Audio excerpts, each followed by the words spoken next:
des réflexions qui nous permettront d'avancer, d'aller plus loin dans le support de la mission que nous avons apportée ensemble. Merci. Donc on écoute Jean-Louis 1 heure, ensuite on fait une pause, ensuite on fera des petits 6-6 pour réagir, et puis on terminera par un débat général. Donc quand vous avez une pensée qui vous vient, vous la notez dans le coin de votre feuille, c'est bien plus facile pour discuter après. Merci, à toi Jean-Louis. Commence par nous dire un peu ce que tu fais à la cathode Paris. Hein? Bonjour à toutes et à tous. Donc, je m'appelle Jean-Louis Souletive. Je suis prêtre de la congrégation des missionnaires de Sainte-Thérèse. Et mon ministère principal depuis pas mal d'années est donc l'enseignement de la théologie à l'Institut catholique de Paris. Et je ne vais pas vous dire tout ce que je fais, mais notamment depuis plusieurs années à l'Institut supérieur de pastoral catéchétique, j'ai un cours sur les questions de la transmission de la foi aujourd'hui. Donc c'est des questions qui nous intéressent. Et puis, parallèlement, j'interviens beaucoup dans les diocèses, surtout pour aider au regroupement des paroisses, à la redéfinition des secteurs, à la réflexion sur les ministères ordonnés et laïques, dans le redéploiement pastoral. J'interviens aussi beaucoup dans les sessions sur le catéchuménat, sur le devenir chrétien. Comment aujourd'hui la mission, c'est de faire émerger, de donner envie d'être chrétien. Voilà. Bon, voilà, je ne vais pas vous dire plus que ça, mais c'est des centres d'intérêt. Par ailleurs, ma fonction, c'est donc essentiellement d'enseigner, et je dirige aujourd'hui l'Institut supérieur de liturgie. Je ne suis pas du tout liturge, mais mes collègues, l'équipe enseignante, elle l'est. Donc j'essaie d'être plus attentif à la question théologique. Aujourd'hui, le rassemblement dans la prière fait devenir chrétien. C'est aussi quelque chose à penser, ça, aujourd'hui. Voilà. Donc ce que je vais vous dire, c'est simplement un certain nombre de réflexions pour que nous échangions. Parce qu'évidemment, mes réflexions ne sont pas totalement en prise avec ce que vous êtes. Je ne connais pas notre diocèse. Donc elles ont un caractère plus global, mais vu les diocèses dans lesquels je vais, j'ai l'impression que les problèmes sont assez communs. Et peut-être que les pistes et les ressources sont aussi assez communes. Donc mon sujet, c'est quand même d'essayer de voir comment annoncer l'évangile aujourd'hui. C'est ça le sujet, en vérité.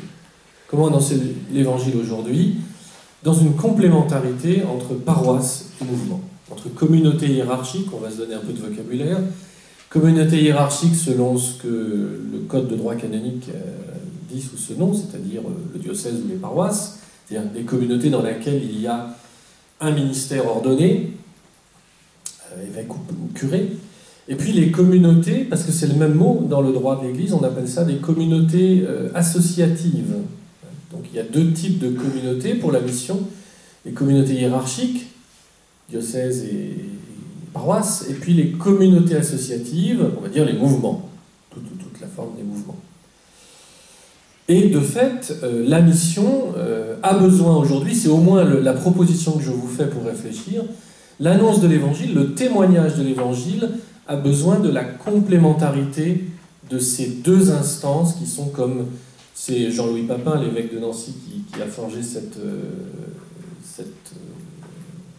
notion de deux jambes pour marcher. Et je trouve que c'est une belle image. Donc voilà le sujet. En introduction, en première introduction de mon propos, je crois que pour parler de ce sujet, il faut absolument réfléchir à quelque chose que l'on sait, mais dont on a besoin de la réfléchir, c'est le profond changement du statut des paroisses et des mouvements dans la vie de l'Église depuis le Concile, c'est-à-dire depuis les années 60, pour des raisons à la fois sociologiques et pour des raisons théologiques. C'est très simple, mais il faut se le redire. Une paroisse aujourd'hui est quand même assez éloignée de ce qu'elle était dans les années 1920 ou dans les années 1950 ou même dans les années 1980. Et que dire elle est très éloignée de ce qu'elle était au XIXe siècle et au XVIIIe siècle, etc., etc. Mais les mouvements d'Église, tels qu'ils vivent aujourd'hui, alors j'ai oublié de dire que j'ai accompagné l'ACO, le Conseil national de l'ACO, pendant 10 ans, et la commission théologique de l'ACO pendant le même nombre d'années. Les mouvements d'Église, que ce soit les mouvements d'action catholique ou d'autres, ou les mouvements spirituels, sont très différents aujourd'hui des années 50, pour ceux qui ont été fondés dans les années 50, dont il faut rappeler quand même que, comme l'ACO, les premières équipes d'ACO ont été créées à partir des paroisses. De même les équipes de JOC. Donc, il y a une première, c'est très difficile à faire, mais il y a une première prise de conscience de se dire que la société française a tellement changé que la vie de l'Église aussi a suivi et a changé. Je vais le redire tout à l'heure, mais le fait que nous soyons dans une société très urbanisée, car on dit 85% de la population vit en ville, la ville commençant à partir de 5000 habitants, c'est très différent des années 50, des années 20 et de la fin du 19e siècle. On est dans des situations où, vivant en ville, les gens vivent dans des mondes éclatés, dans des sphères très différentes. La sphère de leur travail professionnel, la sphère de leur habitat, qui n'est pas forcément le lieu où ils travaillent, la sphère de la scolarisation de leurs enfants, qui n'est pas forcément le lieu où ils travaillent, ni le lieu où ils habitent, la sphère de leurs relations amicales, qui peut se trouver à 400 km ou plus.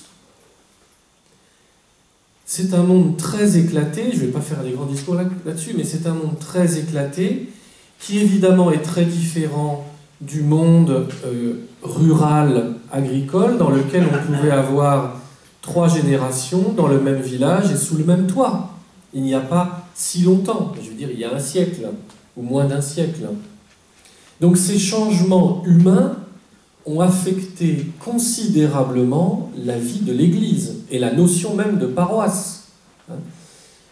Pensez que pendant des siècles, la paroisse a été gérée par un curé qui pouvait connaître, parce qu'il était nommé pour 40 ans, 3 générations. Il pouvait saluer les grands-parents, les parents, les enfants, les petits-enfants, et les connaître parfaitement. Bon. C'est évidemment plus depuis longtemps, cette situation-là. Donc des changements, je ne vais pas être très long là-dessus, mais des changements considérables, et qui veut dire donc un éclatement de nos vies en secteurs différents, avec tout ce que ça veut dire au niveau de la pratique chrétienne et du vécu de la foi chrétienne. Mais du côté des mouvements, quel changement entre la naissance des mouvements auprès des paroisses dans les années 50. Ce sont des paroissiens qui devenaient des membres des équipes des mouvements. Puis après, le rejet de la paroisse, avec cette opposition entre sacramentalisation et évangélisation. Période des années 70, assez dure. D'un côté, les gens de la sacristie, pour le dire violemment, mais on le disait aussi violemment que ça, et les gens du terrain, avec une espèce de coupure. Les gens de la militance et les gens de l'interne. Les gens du témoignage et de l'engagement politique et les gens du sacrement, comme s'il y avait une opposition. Ce monde-là aussi a totalement disparu, ou quasiment totalement disparu, ce type de représentation. Du fait même du changement de la société, du fait même du changement même du statut des militants, avec la crise de la militance dans les syndicats et dans la politique, avec la suspicion à l'égard même du politique, on est en plein dedans, mais ça fait longtemps que ça dure. Et aussi la difficulté dans le monde associatif de trouver des membres dans les associations qui acceptent de s'engager dans le CA, au bureau et de militer. Mais ce n'est pas vrai d'abord dans l'Église, c'est vrai dans l'association du club sportif, dans l'association éducative, c'est vrai dans les mouvements d'Église auprès des jeunes, les scouts, on les entend toujours dire mais on manque de cadres, on entend ça depuis 30 ans. Donc on voit bien je le dis sous le mode d'introduction, mais c'est central dans ce qu'on a à saisir, c'est qu'il y a un bouleversement de la sociologie française, de la géographie même, de nos manières de vivre, qui est considérable et qui affecte profondément la vie de l'Église. À côté de ça, je ne vais pas en parler longtemps, il y a toute la trajectoire de la sécularisation depuis plusieurs siècles, qui évidemment affecte nos sociétés et qui n'est pas rien. Bon. Voilà, paysage dans lequel nous sommes.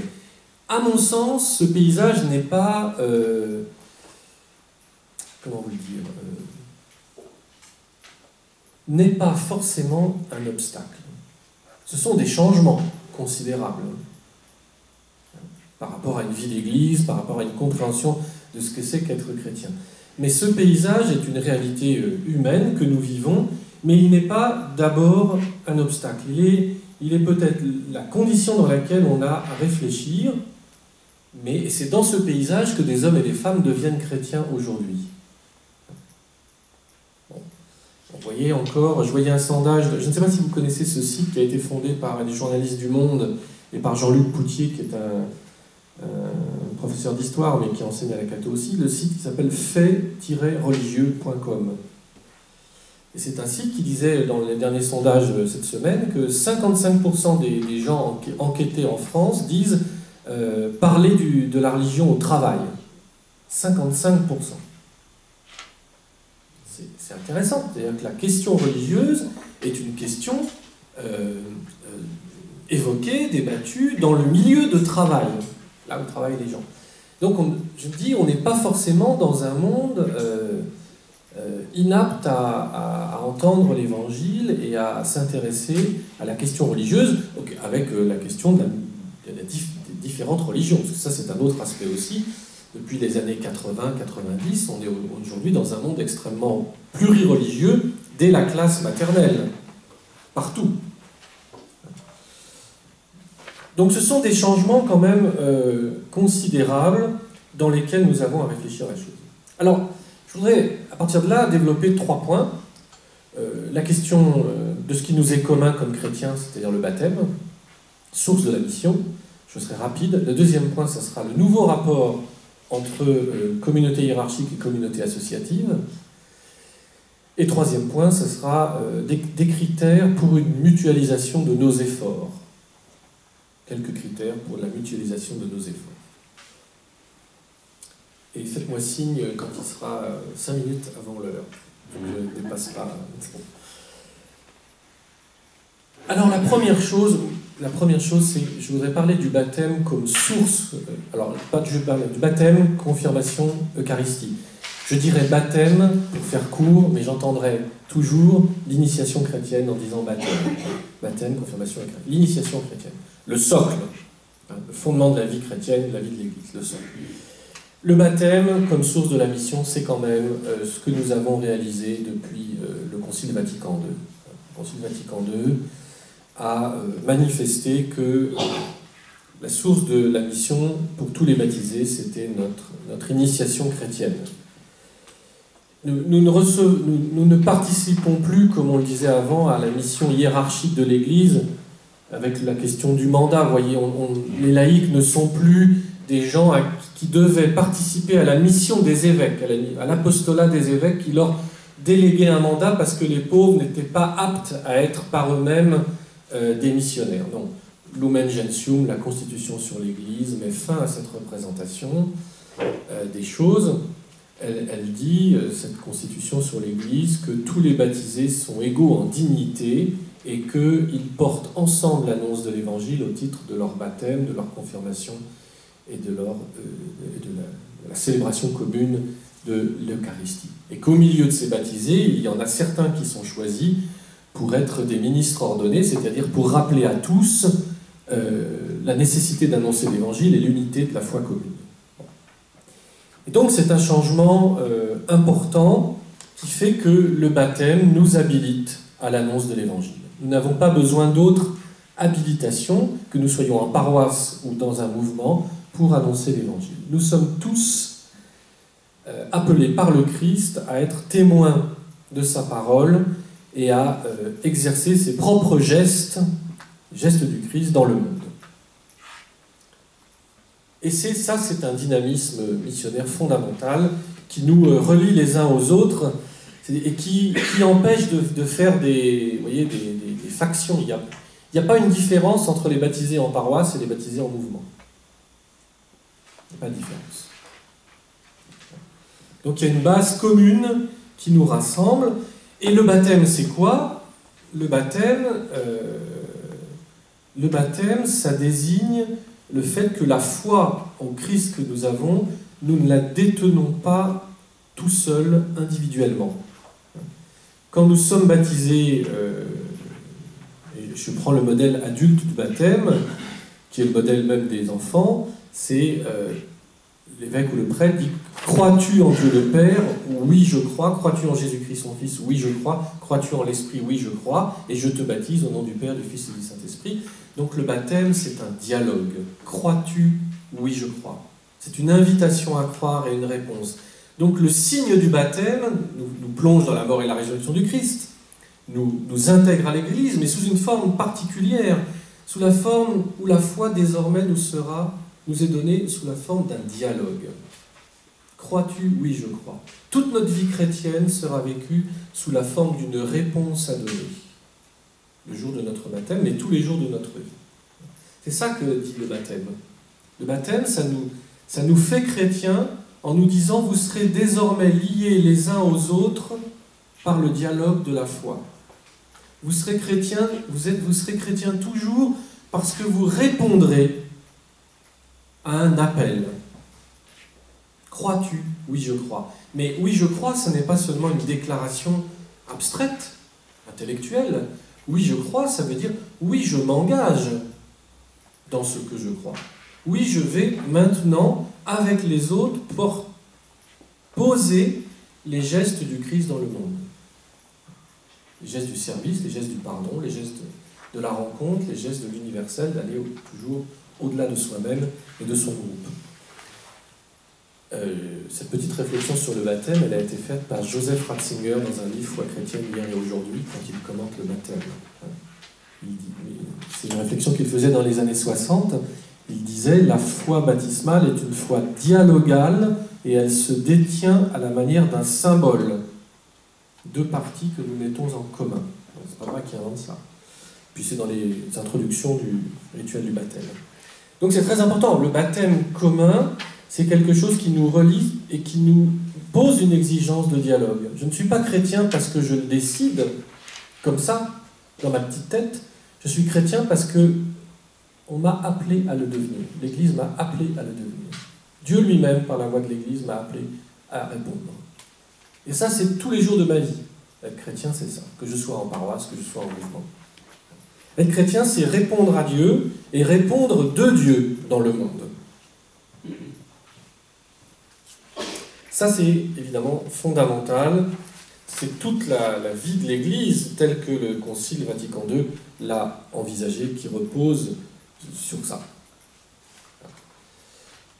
Donc il y a au fond une responsabilité commune au titre du baptême, responsabilité commune de l'annonce de l'Évangile, et qui va s'exprimer dans un diocèse, sous la conduite du pasteur du diocèse. Et évidemment, cette dimension du baptême est une dimension pascale, c'est une dimension de la mort et de la résurrection du Christ. Répondre à Dieu et répondre de Dieu dans le monde, c'est toujours surmonter la mort. C'est la mort sous toutes ses formes. C'est toujours surmonter les forces de mort qui visent la séparation, la destruction, l'isolation, l'isolement, voilà. Bon, je ne veux pas être plus long là-dessus. Ce baptême qui est au fond, au centre de la mission, nous installe dans une situation de dialogue mutuel et dans un dialogue de réponse à Dieu. Et je veux juste citer deux textes du Concile. Cela nous envoie aussi dans le monde sous la forme d'une mission qui va avoir l'allure d'un dialogue. Et là, je voudrais citer la Constitution sur l'Église dans le monde de ce temps, Gaudium et Spes, au numéro 3, qui est l'introduction, et au numéro 40,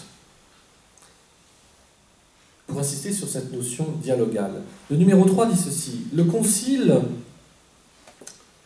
ne saurait donner une preuve plus parlante de solidarité, de respect et d'amour à l'ensemble de la famille humaine à laquelle ce peuple appartient qu'en dialoguant avec elle sur ses différents problèmes et en les éclairant à la lumière de l'Évangile. Donc le Concile encourage l'Église à être au milieu du monde, en dialogue avec les différents problèmes du monde pour les éclairer à la lumière de l'Évangile, et en mettant à la disposition du genre humain la puissance salvatrice que l'Église reçoit de son fondateur. C'est en effet l'homme qu'il s'agit de sauver, la société humaine qu'il s'agit de renouveler. Voilà l'enjeu, sous la forme d'un dialogue avec la société. C'est donc l'homme considéré dans son unité, l'homme corps et âme, cœur et conscience, pensée et volonté, qui constituera l'axe de notre exposé. C'est l'introduction de Gaudium et Spes. Et le numéro 40 de ce même texte dit la chose suivante: l'Église est fermement convaincue que pour préparer les voies à l'Évangile, qu'on soit en paroisse ou en mouvement, que pour préparer les voies à l'Évangile, le monde peut lui apporter une aide précieuse et diverse par les qualités et l'activité des individus ou des sociétés qui le composent. L'Église est fermement convaincue que pour préparer les voies à l'Évangile, elle reçoit du monde. Parce qu'il y a de la qualité humaine dans le monde, dans les individus et dans les sociétés qui les composent. C'est-à-dire l'Église sait que l'Esprit Saint n'est pas absent de la création. Elle sait que l'Esprit Saint anime le cœur des hommes qui sont dans d'autres confessions chrétiennes, dans d'autres religions, ou même chez ceux qui n'ont pas de religion. Elle est fermement convaincue, pour préparer les voies à l'Évangile, que le monde peut lui apporter une aide précieuse par les qualités et l'activité des individus ou des sociétés qui le composent. Bien sûr, elle a apporté le témoignage de l'Évangile, mais elle sait que l'Esprit Saint précède son témoignage. Vous voyez, ce caractère du baptême qui nous oblige à envisager la mission sous la forme du dialogue. Et il y a beaucoup de textes du magistère sur dialogue et mission. Je ne veux pas aller plus loin là-dessus. Et c'est pour nous dire le cadre général dans lequel nous sommes. Être baptisé, c'est être en dialogue avec un monde où l'Esprit parle. Être baptisé, c'est témoigner des gestes du Christ dans ce monde où l'Esprit parle. Il n'y a pas que l'Esprit qui parle dans ce monde. Il y a aussi la violence, la barbarie et la justice. Deuxièmement, sur cette base, le nouveau rapport entre les communautés hiérarchiques et les communautés associatives. Je m'appuie là-dessus sur une réflexion d'Alphonse Borras, qui est vicaire général de Liège et qui est aussi ecclésiologue et juriste. Le diagnostic qu'il fait, et je trouve assez juste, c'est qu'il y a aujourd'hui une forme de brouillage entre les communautés hiérarchiques et les paroisses, si vous voulez, et les communautés associatives, les mouvements. Pourquoi ? Ce brouillage vient du fait de la situation éclatée de notre culture, que j'ai rappelé au tout début dans mon introduction. C'est-à-dire que les paroisses aujourd'hui deviennent de plus en plus, pour résumer sa position, il dit ceci: les paroisses dans la modernité, contrairement à ce qu'elles étaient autrefois, quand le curé connaissait tout son village, les paroisses deviennent des communautés d'élection. On choisit sa paroisse. Elle n'est pas forcément celle là où j'habite. Parce qu'au fait, là où j'habite, je ne fais qu'y dormir. Ma vie se passe ailleurs, là où je travaille, là où j'ai d'autres engagements, etc. Donc les paroisses deviennent des communautés d'élection, soit pour le style liturgique, soit pour la prédication du curé, soit pour l'activité, parce que les enfants sont au scoutisme dans cette paroisse, il n'y en a pas ailleurs. Pour plein de raisons, les paroisses sont devenues des communautés d'élection. Mais du coup, elles sont devenues un peu comme ce que faisaient les mouvements. On choisissait d'aller dans un mouvement parce que ce mouvement avait telle activité. Alors c'est très curieux. Il y a une espèce de brouillage. La communauté élective que devient la paroisse, ça devient comme un mouvement. On va là où les gens se ressemblent et font la même activité. Je vais à telle paroisse parce que la liturgie est belle. Je vais à telle paroisse parce que là, il n'y a que les jeunes couples qui sont là. Je vais à telle paroisse parce que là, on sait bien faire avec les enfants. Je vais à telle paroisse pour telle et telle raison. C'est-à-dire, l'élection d'une paroisse rassemble au fond des gens un peu de la même tendance, un peu de la même manière, un peu du même milieu, un peu de la même sensibilité. Et ça rassemble à une association, tout d'un coup, qui rassemble un peu les mêmes types de gens. À l'inverse, les mouvements qui, eux, sont dédiés à une mission. Mission ouvrière, mission en milieu indépendant, mission, mouvement de spiritualité conjugale, mouvement de spiritualité X ou Y. Donc les mouvements rassemblaient des gens autour d'un charisme, si on veut, pour une mission particulière. Ben, ces mouvements, à cause de la réalité humaine, sociale, se sont ouverts de plus en plus. Je ne prends que l'exemple de la CO, de l'équipe militante de jadis où il fallait être syndiqué quasiment pour pouvoir militer. C'est devenu aujourd'hui des rencontres de partage, des relais très ouverts. On accepte que les gens viennent une fois ou deux fois ou ne reviennent plus. On y accepte des gens qui sont pas syndiqués, qui ont des appartenances politiques très diverses ou qui n'en ont pas. Des gens qui même, a priori, n'ont aucune raison de se retrouver en action catholique ouvrière, mais qui sont là quand même. C'est-à-dire, pour le coup, à l'inverse, ce sont les mouvements qui ont ouvert largement leurs portes à des gens extrêmement variés. Ça n'a pas été d'ailleurs sans mal, ça n'a pas été sans grincement de dents. Et alors, il y a une espèce de chassé-croisé, si vous voulez. Les paroisses deviennent électives et ressemblent à des associations, et les mouvements sont de plus en plus multitudinistes et s'ouvrent à toutes sortes de gens qui acceptent d'être là plus ou moins avec la difficulté de faire équipe, la difficulté de la permanence, la difficulté de participer aux formations, la difficulté d'aller à la représentation nationale du mouvement. Tout ça, on le connaît. Mais le diagnostic est assez intéressant. Il y a une espèce de croisement étrange, mais qui est évidemment lié à la vie des gens, c'est-à-dire à leur déménagement, à leur individualisme, au flux migratoire, au changement de vie professionnelle, aux besoins d'éducation des enfants, etc., etc. Mais surtout, sur le fond, je crois, tout cela est dû à l'individualisation, qui est la caractéristique de notre mode de vie aujourd'hui dans la modernité. Donc voilà, ce diagnostic-là, de paroisses sélectives qui ressemblent plus à des communautés associatives et des mouvements qui ressemblent plus à des communautés hiérarchiques. Et l'indice incroyable de ça, ça a été la formidable réflexion sur le ministère hiérarchique dans les mouvements. Moi, j'ai participé à ça autant dans la CO que dans un mouvement comme CVX, Communauté Vie Chrétienne. Les mouvements se sont interrogés dans les 10 dernières années de manière considérable sur le ministère ordonné.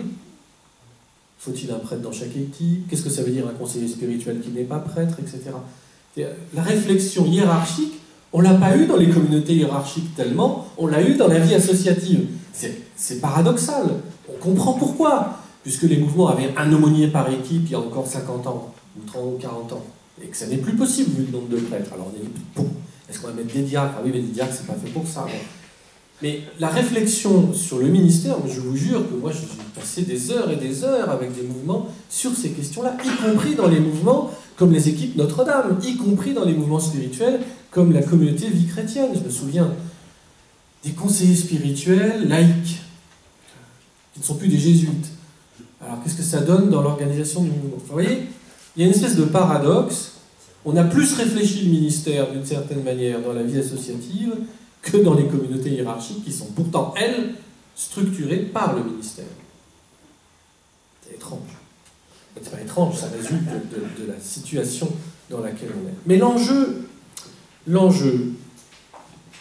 c'est que une communauté hiérarchique, paroissiale, mettons, qui devient élective, qu'on va choisir pour des raisons individuelles, de soucis personnels, de sensibilité personnelle, ou de besoins spirituels personnels. Je ne trouve pas de paroisse où il y a des scouts. Ben, je vais chercher, je veux mettre mes enfants au scout. Bon, je ne trouve pas de paroisse où il y a des scouts, je vais chercher de là où il y en a. Et puis hop, c'est comme ça. Je ne trouve pas de paroisse où la liturgie est ceci ou cela. Ben, je la cherche, je la trouve. Alors des fois je ne la trouve pas, puis j'arrête d'aller. Bon, c'est autre chose. Hein. Mais un des problèmes ici, la chance, c'est chance et problème. La chance d'une communauté hiérarchique élective, c'est de rassembler des gens qui en veulent. et qui ont un vrai besoin spirituel, et qui vont avoir une vraie générosité, une capacité de s'y engager, plus ou moins grande. Le problème, c'est que ça rassemble les mêmes milieux, les mêmes besoins. Et donc ça pose la question de l'ouverture aux autres, à l'universel.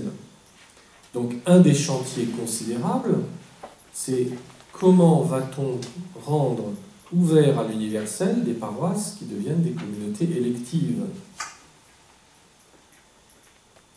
à la manière des mouvements qui, eux, avaient le droit d'être électifs puisqu'ils avaient un charisme pour une mission. Un mouvement, ça a un charisme pour une mission. Une paroisse, c'est ouvert à tout le monde, normalement. C'était ça, la fonction. Donc là, un des chantiers considérables, c'est comment s'ouvrir à l'universel, parce qu'on ne peut pas être chrétien simplement pour quelques personnes. Le Christ est mort pour tous. Le Christ est mort pour tous, et c'est ça que nous célébrons chaque dimanche. Donc nous ne pouvons pas célébrer chaque dimanche le fait que le Christ est mort pour tous et en faire mémoire dans l'Eucharistie, si notre paroisse est sélective parce que élective. Donc comment manifester que le rassemblement chrétien est ouvert à toutes les dimensions et qu'il y a la place pour tous dans la mémoire de la mort et de la résurrection du Christ. Ça, c'est un enjeu considérable dans une société dont on voit bien qu'elle souffre, elle est en souffrance sur l'universel. Les repliements de notre société, qu'ils soient dus à la crise économique, à la rencontre des autres religions, ou à la diversité des options sur les manières de vivre, on voit bien que c'est une question considérable pour le lien social, de maintenir l'ouverture à l'universel. Et on voit bien que le christianisme a une fonction prophétique dans ce domaine-là, aujourd'hui, comme hier, mais aujourd'hui particulièrement. Comment le rassemblement chrétien n'est pas, s'il est électif, ne se transforme pas en sélection. Le deuxième enjeu, ça va être, pour pouvoir réaliser cette ouverture à l'universel, de montrer que, de construire des paroisses, des comités hiérarchiques, qui ne vont pas être totalisantes. Ça, c'est la grande nouveauté aussi. Autrefois, dans le monde de la civilisation paroissiale, comme l'appellent les sociologues, autrefois, une paroisse, ça assurait au cœur du village toutes les prestations religieuses. Tous les sacrements, toute la catéchèse, tout l'accompagnement de la vie, jusqu'à la fin de la vie, et tous les services sociaux. C'est plus possible dans une communauté élective. Parce qu'on n'y va que pour un service. Si je choisis cette paroisse, c'est essentiellement pour sa liturgie, pour sa manière de faire avec les jeunes couples, pour sa manière de faire avec les adolescents. J'y vais pour un besoin ou une prestation. Donc évidemment, l'enjeu, ça va être la manière d'organiser des paroisses qui sont suffisamment reliées les unes aux autres au niveau d'un diocèse pour renvoyer des savoir-faire ou des prestations ailleurs. Et si je vais dans cette paroisse, à cause du scoutisme, comment je vais savoir qu'il y a d'autres besoins spirituels qui sont honorés à d'autres endroits du diocèse? Et c'est là que le savoir-faire des mouvements devient complémentaire. Parce que les mouvements, ils sont transversaux. Les mouvements, ils ne sont pas liés seulement à un territoire, à un lieu géographique. Ils existent au niveau diocésain, et même transdiocésain, au niveau national, et même au niveau international. Donc je crois que la tendance, je fais cette hypothèse-là, je vous la livre comme travail, comme perspective pastorale. Comme nous sommes dans une situation où les paroisses deviennent électives, et qu'elles risquent de devenir sélectives, les mouvements pourraient bien avoir la fonction de rappeler aux paroisses qu'elles peuvent bien être électives, comme un mouvement, mais qu'elles ont à s'ouvrir à l'universel. Et donc le savoir-faire d'un mouvement sur les paroisses pourrait rappeler à ces paroisses leur nécessaire ouverture. Et on pourrait dire, voilà, dans telle paroisse, bien sûr on est électif parce qu'on a tel ou tel gens, mais nous allons nous employer à créer telle ou telle équipe de mouvements qui ouvrent notre communauté élective à d'autres dimensions. Parce que nous avons la responsabilité. C'est que la conjoncture aujourd'hui oblige sans doute les paroisses à recevoir des mouvements, leur savoir-faire, pour s'ouvrir à autre chose qu'elles-mêmes. Bien sûr, nous savons faire l'éducation des ados avec le scoutisme. Bien sûr, nous savons très bien célébrer la messe le dimanche. Bien sûr, nous savons... Mais comment allons-nous maintenir l'ouverture, la place aux autres? Je pose la question, est-ce que les mouvements ne seraient pas là pour aider les paroisses aujourd'hui qui ont une tendance sélective, et c'est une tendance lourde, qu'on ne va pas réformer comme ça, parce qu'elle tient à la nature de notre société? Les mouvements n'auraient-ils pas à rappeler par leur savoir-faire la nécessité d'ouverture d'une paroisse à autre chose que l'élection qu'on en fait pour tel ou tel besoin religieux? De ce point de vue, ça nous obligerait à nous rapprocher dans nos savoir-faire. Et les savoir-faire sont considérables, regardez. Je n'en prends que deux. Le savoir-faire d'une communauté vie chrétienne. Donc, vous voyez tout ce que c'est, hein, ignatienne. Bon. Là, c'est un savoir-faire autour du discernement et de la prière. Bon. Si on est une paroisse qu'on choisit pour sa capacité d'engagement, pourquoi ne pas compter pour rééquilibrer et pour s'ouvrir à d'autres sur le savoir-faire d'un mouvement qui est capable d'aider les gens à entrer dans le discernement et la prière personnelle? Ou, deuxième exemple, on est une paroisse qui est très axée sur la liturgie. Pourquoi ne pas, dans ce type de paroisse, tenter de rencontrer le savoir-faire de l'Action catholique qui va montrer comment, si la liturgie est importante, il y a aussi à savoir comment on est reliés les uns aux autres par le lieu de travail, par le lieu d'habitation, par les associations et par l'engagement.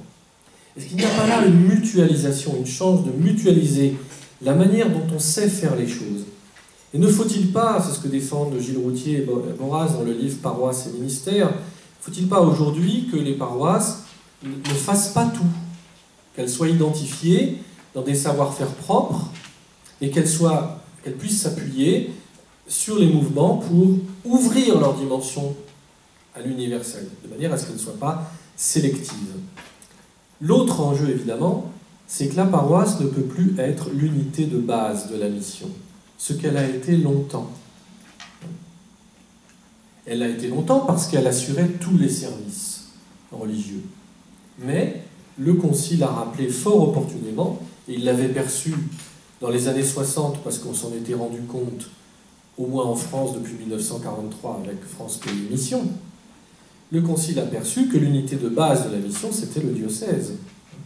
Je vous rappelle Lumen Gentium 28, qui parle d'une pastorale d'ensemble, toujours attentif au bien des fils de Dieu, je cite, « Ils essaieront d'orienter leur activité apostolique en fonction d'une pastorale d'ensemble au niveau du diocèse et même de toute l'Église. » On parle des pasteurs. Et dans le décret Christus Dominus, le décret des évêques, qui décrit la charge des évêques, au numéro 16, que les évêques entourent les prêtres d'une charité particulière, puisqu'ils assument pour une part leurs charges et leurs soucis, et qu'ils s'y consacrent chaque jour avec tant de zèle, il leur faut les traiter comme des fils et des amis, prêts à les écouter, entretenir avec eux des relations confiantes, et promouvoir, donc les évêques doivent promouvoir avec les prêtres, ainsi la pastorale d'ensemble du diocèse tout entier. Donc on nous rappelle dans le Concile, tant dans la Constitution sur l'Église que dans le décret sur la charge des évêques, que l'unité de base de la pastorale, c'est le diocèse. C'est la pastorale d'ensemble du diocèse. Donc les paroisses ne sont plus l'unité. Elles sont importantes en tant que communauté hiérarchique territoriale. Mais ce qui importe, c'est leur connexion dans la pastorale d'ensemble. C'est la manière dont elles sont connectées, puisqu'elles sont choisies de manière élective pour leur savoir-faire. L'important, ça va être la mutualisation et leur connexion. C'est-à-dire qu'on sache renvoyer les gens à d'autres lieux où il se passe d'autres choses. C'est aussi une manière de mieux se concentrer sur des savoir-faire avec qualité. Qualitativement, ici, on saura mieux faire cela, pour diverses raisons. Et en plus, dans le temps, ça peut changer parce que le curé change, parce que l'équipe d'animation pastorale change. Que ça change, ce n'est pas un problème. Plutôt que de s'épuiser à vouloir tout faire et en faisant des choses mal, parce qu'on sait mal les faire, alors qu'à côté, il y a d'autres gens qui savent mieux les faire. On voit bien l'importance de la mutualisation la double mutualisation, au niveau d'une pastorale d'ensemble du diocèse, mutualisation des paroisses, mais aussi mutualisation des paroisses sélectives avec des mouvements qui, eux, ont des savoir-faire qu'ils peuvent apporter. Avec en réciprocité, le fait que comme les mouvements apportent des savoir-faire à des paroisses, ils vont aussi pouvoir être à la naissance peut-être d'équipes, de réalités de leur mouvement proche des paroisses. dont je rappelle que c'est ainsi qu'ils sont tous nés, historiquement. Et même quand on remonte au XIXe siècle. Les confréries pour les enfants du rosaire, de l'Eucharistie au XIXe siècle, elles sont nées dans les paroisses. Donc, si on fait l'histoire des mouvements, on s'aperçoit qu'elles sont liées historiquement au territorial hiérarchique. Donc, sauf que la configuration dans laquelle on est n'est plus celle du XIXe siècle, ni de la première partie du XXe siècle. Elle est dans la configuration que je viens de dire aujourd'hui. Le problème, c'est que l'imaginaire des catholiques est encore marqué par le monde qui n'existe plus. Par une paroisse totalisante, par un curé inamovible, et par le souci de trouver des paroisses, des curés à mettre partout. Mais il n'y en a pas. Or, il me semble qu'on a des éléments doctrinaux et pastoraux dans le Concile Vatican II qui nous invitent, déjà dans les années 60, à réfléchir autrement. Déjà dans les années 60. Et ça s'appuyait sur déjà la réflexion de France Pays de Mission des années 40, et puis des enquêtes du chanoine Boulard, etc. etc. C'est pas neuf tout ça. L'histoire de tout ça, on le connaît depuis longtemps, et ça a été enregistré au Concile Vatican II. Bon. Et on voit bien les enjeux. Les nœuds de socialisation aujourd'hui, les nœuds où vivent les gens en lien, ils sont extrêmement divers. C'est plus le village. C'est la commune rurale, le quartier d'une ville, certes.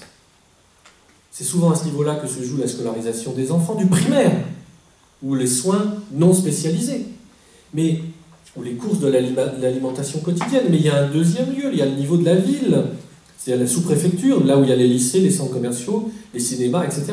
Puis il y a un troisième niveau, il y a la métropole, disons la préfecture, les universités quand il y en a, les théâtres, les boutiques chics, etc. Et puis il y a un quatrième niveau, c'est la région. Et puis il y en a un autre, c'est la France, là où on a les amis, qu'on va voir l'été à 800 km. Et parfois même c'est au-delà de la France. Donc on ne vit plus dans une unité de lieu, ni de temps, d'ailleurs. Parce que les temps du travail ne sont pas les temps de la vie où on habite, de la vie familiale, ni les temps de l'association, ni les temps de l'Église d'ailleurs, ça serait un autre sujet. Et puis il y a ces lieux, il y a d'autres lieux encore, il y a le lieu Internet, qui nous met en connexion avec d'autres gens, les lieux du spectacle, les lieux où circule l'information de manière électronique. Bon. On voit bien par tout ça qu'une paroisse ne peut plus assurer la totalité de ces lieux de socialisation. Car elle est territoriale, et elle n'est pas à tous les échelons que je viens de nommer. Remarquez bien que c'est une question que se pose aussi la vie politique et la vie civile. Les lycées, la scolarisation se pose cette question. Les hôpitaux se posent cette question. Les préfectures se posent cette question. Pas que nous. Et nous, ça nous impose un certain nombre de changements, de perspectives, me semble-t-il. J'en viens à ma troisième partie, si j'ai encore le temps. Quels sont les... Alors, si c'est ça la situation, avons-nous des critères pour mettre en place une pastorale d'ensemble diocésaine avec des pôles qualitatifs variés et une mutualisation entre comités hiérarchiques et savoir-faire et communautés associatives? Avons-nous des critères? Il me semble que oui. Ils nous sont donnés d'ailleurs par le Concile Vatican II. Il y en a 4. Il y en a 4 qui vont articuler, au fond, les charismes, les dons que l'Esprit fait à l'Église, et le caractère institutionnel de l'Église, c'est-à-dire de sa mission, il faut bien organiser la mission. Je remarque d'ailleurs que chaque fois dans le concile qu'on veut parler de l'Église diocésaine, on parle des dons de l'Esprit. Je vous passe la liste. Moi, je ne comprends pas, quand je fais une parenthèse, je ne comprends pas. Depuis 50 ans, on répète que Vatican II n'a pas parlé de l'Esprit Saint. Mais où je ne lis pas le même texte, où il y a quelque chose qui ne va pas. C'est évident que chaque fois qu'on vous parle de l'Église locale, c'est-à-dire du diocèse, il est question de l'Esprit. Lumen Gentium, Christus Dominus, le décret sur l'œcuménisme, Theologiam Express, etc., etc. Bon, peu importe. Donc, l'Église, c'est d'abord ce que forme l'Esprit du Christ. C'est l'œuvre de l'Esprit du Christ. L'Église, c'est ça. L'Église est un don. Hein, c'est pas un appareil sociologico-institutionnel. Ça a une dimension institutionnelle, mais c'est d'abord le don que l'Esprit fait, que l'Esprit du Christ fait aux hommes. Donc je pars de ça.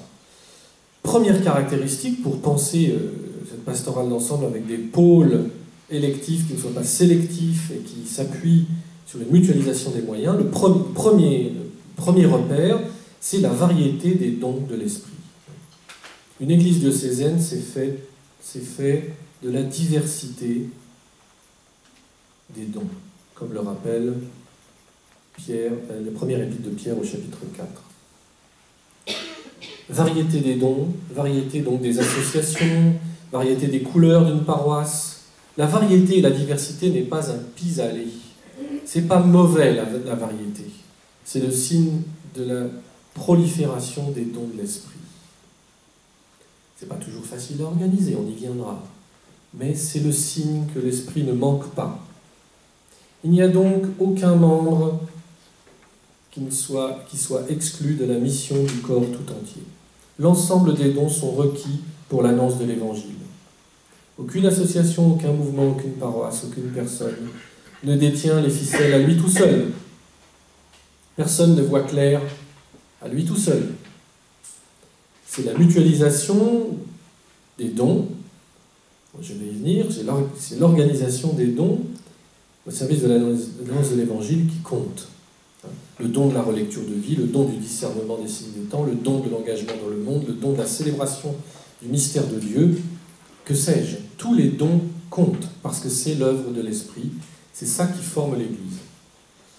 Et vous pouvez lire ça dans l'Évangile, dans les Actes des Apôtres et dans les lettres de Paul. Il n'y a pas d'église monocolore, ni monolithique, ça n'existe pas dans le christianisme. L'Église est le fruit de l'Esprit, donc de la diversité des dons. Premier critère, il y a Église du Christ quand il y a diversité des dons de son Esprit. Deuxième critère, les dons ne sont pas abstraits, ils sont particuliers.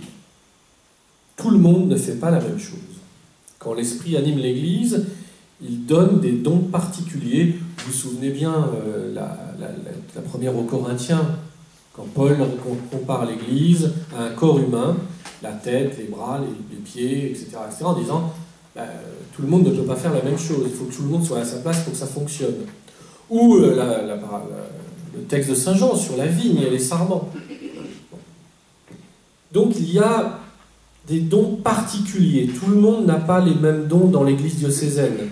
Je ne parle pas seulement des individus, je parle aussi, les dons sont aussi des institutions. Un mouvement est un don, une paroisse est un don. Donc les dons sont particuliers, ils n'ont pas la même qualification, tous les membres n'ont pas la même fonction, mais chacun doit concourir à l'annonce de l'Évangile. Il n'y a pas non plus un don central qui absorbe tous les autres. Même l'épiscopat n'est pas un don qui absorbe tous les autres, c'est un don particulier pour l'Église. Donc il n'y a pas un don qui totalise tous les autres. Les savoir-faire sont divers, la pédagogie est diverse, les spiritualités sont diverses, d'où évidemment le caractère dialogal du baptême. Personne ne détient à lui tout seul la clairvoyance sur ce qu'il faut faire. Les dons sont divers. Ils ne sont pas les mêmes, ils ne sont pas postés de la même manière, ils n'ont pas les mêmes fonctions. Et donc, nous n'avons pas à nous modeler les uns sur les autres. Un mouvement n'a pas à devenir une paroisse, et une paroisse, un mouvement. Il n'y a aucun sens à se modeler les uns sur les autres. Il n'y a aucun sens à ce que la main devienne le pied, comme dit saint Paul. Aucun sens. Dans tous ces dons, c'est le même esprit qui les distribue, qui les donne et qui les accorde, et qui, évidemment, les accorde au service de l'unité. Donc nous n'avons pas à chercher à nous ressembler. D'ailleurs, les gens ne veulent pas. Dans notre culture, les gens ne veulent pas ressembler aux autres. On n'a pas à aligner les gens derrière une seule tête. Par exemple, les laïcs qui reçoivent une charge pastorale, ils n'ont pas besoin de ressembler aux prêtres. Ils ont un don particulier, qui est le don du baptême, de la confirmation et de l'Eucharistie. Pour être un laïc engagé, il n'y a pas besoin de ressembler aux prêtres. Et inversement, il n'y a pas besoin de ressembler aux autres pour exercer le don particulier que l'on a reçu. Et le pasteur non plus n'accumule pas toutes les fonctions. Le chef d'orchestre n'est pas l'homme orchestre. C'est très différent. Le chef d'orchestre, ça laisse et ça fait en sorte qu'il y ait la diversité de l'expression des dons, et non pas l'homme orchestre. Et vous le savez, le Concile a dit que la charge du ministère, c'était justement de promouvoir, d'accompagner, de former la diversité, de valoriser le rôle des fidèles laïcs. Former et promouvoir sont les termes qui reviennent le plus souvent. Accompagner, former ou promouvoir. Donc le deuxième critère, c'est la particularisation des dons qui n'ont pas à s'aligner les uns sur les autres. Troisième critère, je pense, pour cette mutualisation des forces, c'est l'interdépendance. Il n'y a pas un don de l'esprit indépendant les uns des autres. Toujours l'image de Paul ou de la vigne et les sarments. La diversité des dons a pour corollaire l'interdépendance des personnes et des institutions dans l'Église locale. Sans la complémentarité, au fond, chacun va très vite éprouver ses limites. Si les paroisses ne sont pas complémentaires, si les paroisses ne sont pas complémentaires au mouvement et vice-versa, chacun verra vite sa limite et s'essoufflera.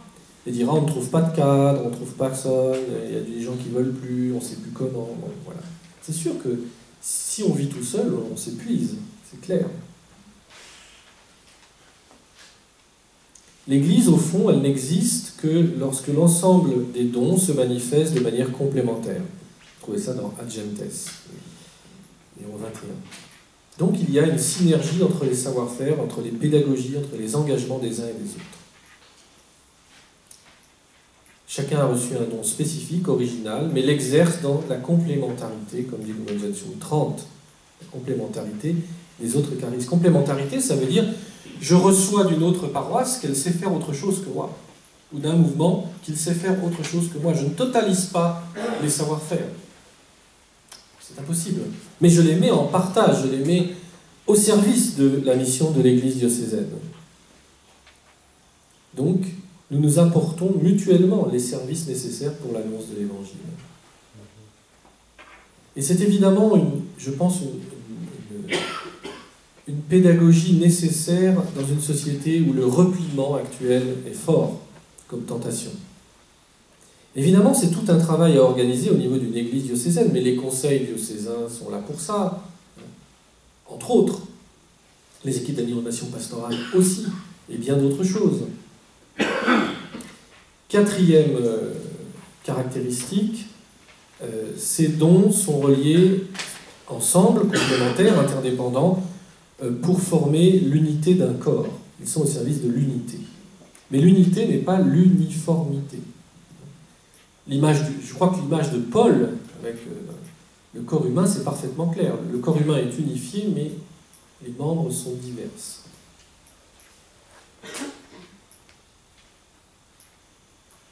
On n'imagine pas que les membres ne soient pas organiquement liés. Il faut que tout marche ensemble. Et quand ça ne marche pas ensemble, c'est la division. Et c'est aussi la stérilité du point de vue de l'annonce de l'Évangile.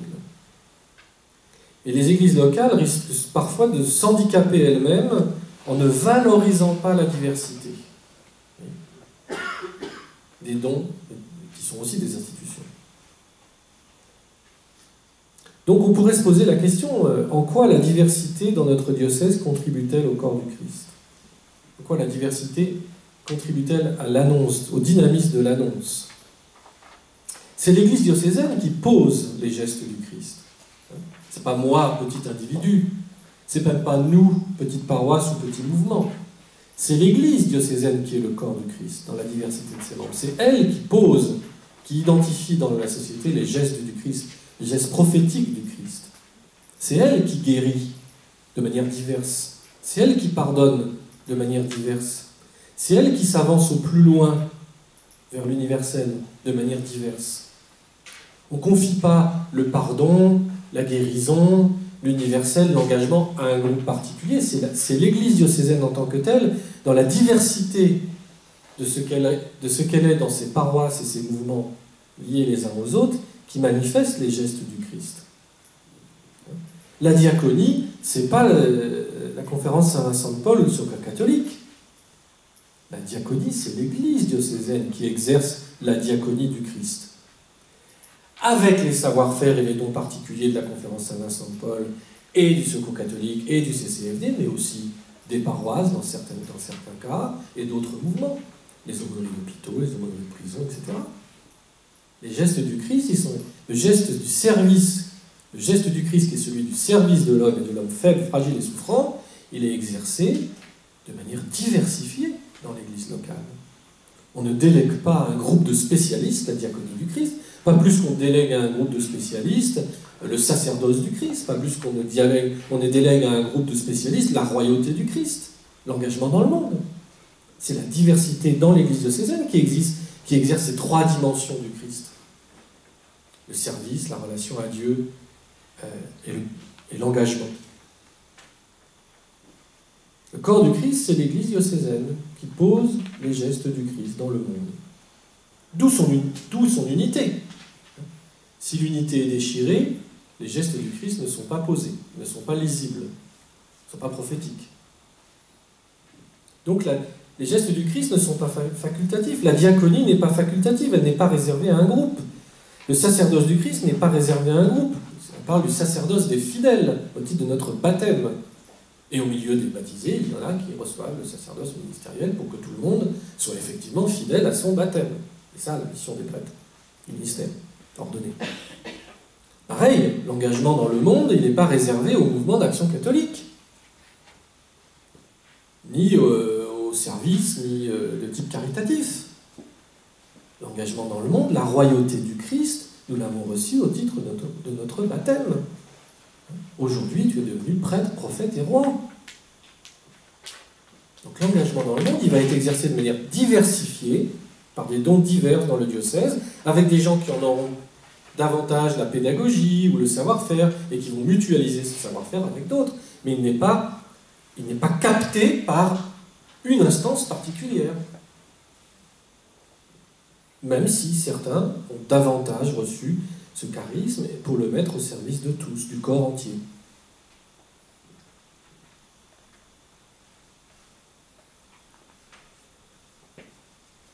Donc voilà, je me sens qu'il y a là 4 caractéristiques, si je ne me suis pas trompé dans le nombre, les 4 caractéristiques pour comprendre comment peut s'organiser la mutualisation entre paroisses et mouvements au service de l'annonce de l'Évangile.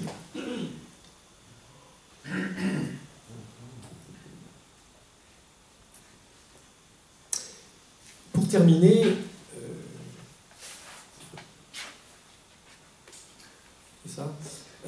il me semble, je vais noter une chose,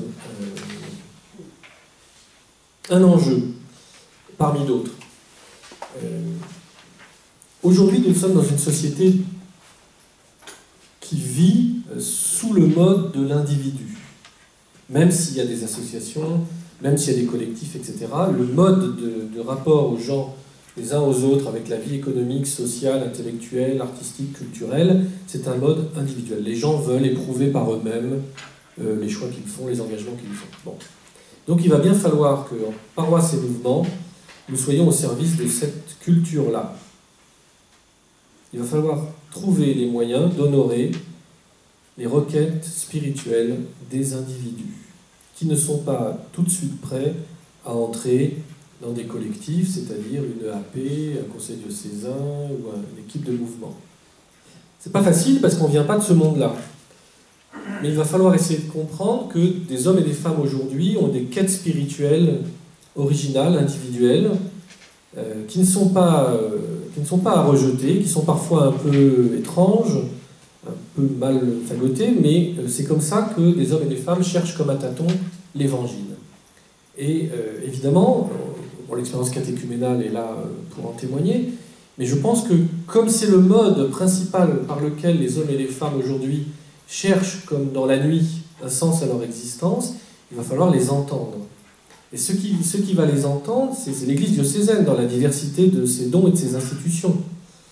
Donc comment, je dis ça parce que, voilà, comment constituer une EAP, pour être très concret. Si l'EAP est constitué sur la base de « il faut que des militants et des gens parfaitement chrétiens qui vont à la messe tous les dimanches », ça va être chaud, ça va être difficile. Ou comment constituer une équipe de mouvement. Il faut que les gens soient parfaitement déjà chrétiens et margent à tous les critères du mouvement, etc. Voilà, comment en équipe Notre-Dame accompagner des divorcés remariés, comment honorer des démarches qui ne sont pas totalement chrétiennes, pas tout à fait chrétiennes, un peu loin encore du christianisme, mais qui pourraient peut-être s'éveiller parce qu'on ferait un appel à ces gens, parce que l'appel les éveillerait à une dimension pour approfondir leur foi et peut-être entrer même dans une conversion plus grande. Je veux dire par là que moi j'ai eu l'expérience en pastoral de voir que quand on sollicitait un instituteur qui n'était pas trop chrétien, disons qu'elle allait à la messe 3 fois l'an, mais instituteur rural qui connaissait toutes les familles et tous les enfants, et parce qu'il connaissait des paroissiens, les paroissiens lui ont dit « mais bon, on ne voit jamais à la messe, mais ça ne t'intéresserait pas de participer à l'EAP pour voir comment, avec la paroisse, on pourrait développer le lien social, faire attention à la précarité, etc. » Et le type, il a dit oui. Et ça a été un chemin de recommencement pour lui. Donc il a été appelé pas sur la base d'un christianisme bien engagé, bien labellisé, il a été appelé sur la base des connaissances qu'il avait, la carte de relation, les connaissances que les paroissiens avaient avec lui, et qui se sont dit au fond, ce type il a une dimension, il y a du souffle chez lui, dans la manière dont il est engagé, dans l'école, dans le lien avec les parents, etc. Est-ce que ce n'est pas des gens comme ça dont on aurait besoin aussi dans une EAP? Pas pour fonctionner, mais pour nous ouvrir à la dimension de ce qu'est ce village. Il aurait pu dire non. Il a dit oui, et là-dedans, ça a été un chemin de reconstruction de son existence chrétienne. Je ne dis pas qu'il est venu à la messe tous les dimanches.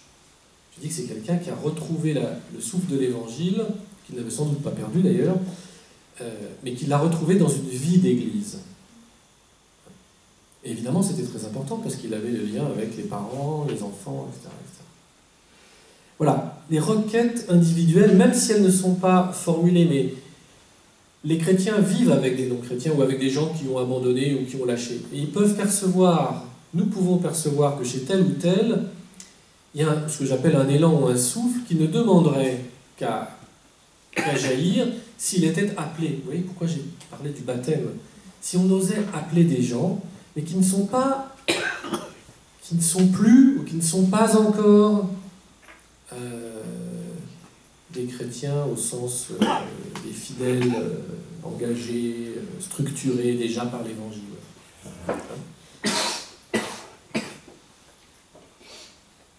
Ça c'est un point. Et un autre point que je me suis dit récemment, pendant les 5 premiers siècles de l'Église, il n'y avait pas de dispositif pastoral. Il n'y avait pas de grande structure caritative. Il n'y avait que le rassemblement autour de l'évêque le dimanche, pour fêter la Pâque du Seigneur, et puis là-dedans il y avait la catéchèse, la mystagogie, on y faisait tout. Il suffit de lire toutes les catéchèses des évêques des premiers siècles. Mais c'est comme ça que le christianisme s'est diffusé dans l'Empire romain, puis ensuite en Gaule. C'est avec quasiment aucun appareil hiérarchique structuré que le christianisme s'est diffusé. C'est le rassemblement du dimanche où on faisait beaucoup de choses, d'accord, on faisait beaucoup de choses, mais qui a progressivement essaimé le christianisme. Il y a beaucoup de livres en ce moment qui sortent là-dessus, pas des livres d'historiens, pas forcément de chrétiens. Je trouve que c'est intéressant. On vient d'un monde, en France, ultra-catholique par la fréquentation du dimanche, donc on ne se rend plus compte, parce que ça a duré des siècles, mais quand on y réfléchit, au démarrage, il n'y avait pas les grandes structures construites par l'Église au niveau des siècles. Il y avait baptisé des adultes, il y avait célébré la messe, il y avait catéchisé, il y avait ça. Je ne dis pas qu'il faut revenir aux 5 premiers siècles, je dis qu'il y a des ressources là qu'il ne faudrait pas oublier. Et je l'ai vu, moi, il y a en 1999, au Vietnam, au Nord-Vietnam, à la frontière de la Chine, où ce brave jeune évêque qui était nommé était le seul prêtre de son diocèse. Le diocèse de comment il s'appelait, là-haut, à la frontière chinoise. Il était le seul. Alors j'ai dit, mais qu'est-ce que tu fais? Eh bien, il dit, je prends ma Jeep, je monte dans les villages, dans la montagne, pour installer des pharmacies avec les médicaments que je reçois, et pour faire la catéchèse, pour former des chefs de village, qui soient des chefs de communauté, et puis je célèbre les sacrements. Et ça me prend tout mon temps.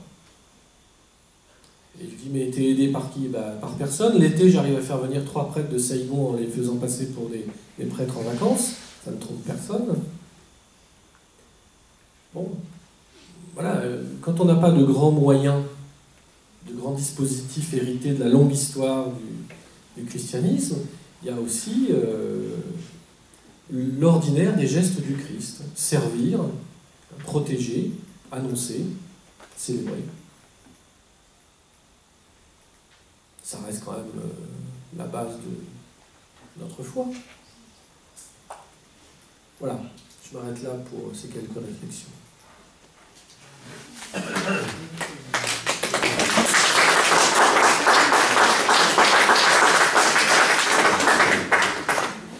Bien, merci Jean-Louis, ça donne à penser tout ça.